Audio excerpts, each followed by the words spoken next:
মানুষের ইতিহাসের সবচেয়ে ভয়ঙ্কর দিন। ভাবুন তো, একটা শহর 1 সেকেন্ডে গায়েব, মানুষ, ঘরবাড়ি, স্কুল সব শেষ। এই ভয়ঙ্কর ঘটনা সত্যি কি ঘটেছিল জাপানে 1945 সালে? পুরো পৃথিবী তখন দ্বিতীয় বিশ্বযুদ্ধে জ্বলছে। একদিকে জার্মানি, অন্যদিকে জাপান, আর বিপরীতে আমেরিকা ও তার মিত্র দেশগুলো। যুদ্ধ এত ভয়ঙ্কর হয়ে উঠেছিল যে মানুষ মরছে প্রতিদিন হাজার হাজার। জাপান তখনও যুদ্ধ থামাতে রাজি হয়নি। আমেরিকাও ভয় পাচ্ছিল, যদি এই যুদ্ধ না থামে তাহলে আরও কোটি কোটি মানুষ মারা যাবে। তাই আমেরিকা এক ভয়ঙ্কর সিদ্ধান্ত নেয়, যে অস্ত্র আগে কখনো ব্যবহার হয়নি। 1945 সালে জাপানের হিরোশিমা শহরে সকাল প্রায় 8:15। মানুষ অফিসে যাচ্ছে, বাচ্চারা স্কুলে। হঠাৎ আকাশে একটা বিমান দেখা গেল। একটা আলো সূর্যের থেকে 1000 গুণ বেশি উজ্জ্বল।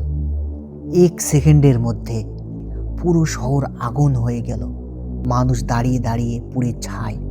বাড়ি, হাসপাতাল, স্কুল সব ধ্বংস। প্রথম দিনেই মারা যায় প্রায় 70,000 মানুষ।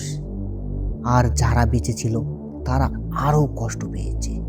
যারা সঙ্গে সঙ্গে মরেনি তারা পেয়েছে ভয়ঙ্কর রোগ, চুল পড়া, চামড়া পড়ে যাওয়া, বছরের পর বছর ক্যান্সার। এই যন্ত্রণা ছিল ধীরে ধীরে মরার মতো। 1945 সালে 9 আগস্ট, মাত্র 3 দিনের মাথায় আরেকটি বোমা ফেলা হয়। এইবার শহরের নাম নাগাসাকি।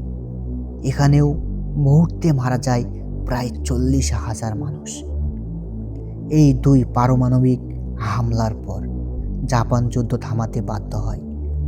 দ্বিতীয় বিশ্বযুদ্ধ শেষ হয়, কিন্তু হিরোশিমা আর নাগাসাকি আজও সেই ক্ষত বয়ে বেড়াচ্ছে। আজও এই শহরগুলোতে পারমাণবিক বোমার স্মৃতি আছে। মিউজিয়াম, স্মৃতিসৌধ, সব জায়গায় লেখা আছে একটাই কথা, যেন এমন ঘটনা আর কখনো না ঘটে। এই ঘটনা আমাদের শেখায়, যুদ্ধ কখনো সমাধান নয়। একটা বোমা শুধু শত্রুকে মারে না, সে নিরীহ মানুষ, শিশু, ভবিষ্যৎ সব ধ্বংস করে। আজ আপনি এই ভিডিও দেখছেন কারণ সেই মানুষগুলো আর বাঁচেনি। তাই ইতিহাস মনে রাখুক, যেন মানুষ আর মানুষকে ধ্বংস না করে। আপনার মনে কি হয় কমেন্টে লিখুন। পারমাণবিক অস্ত্র কি পৃথিবীতে থাকা উচিত?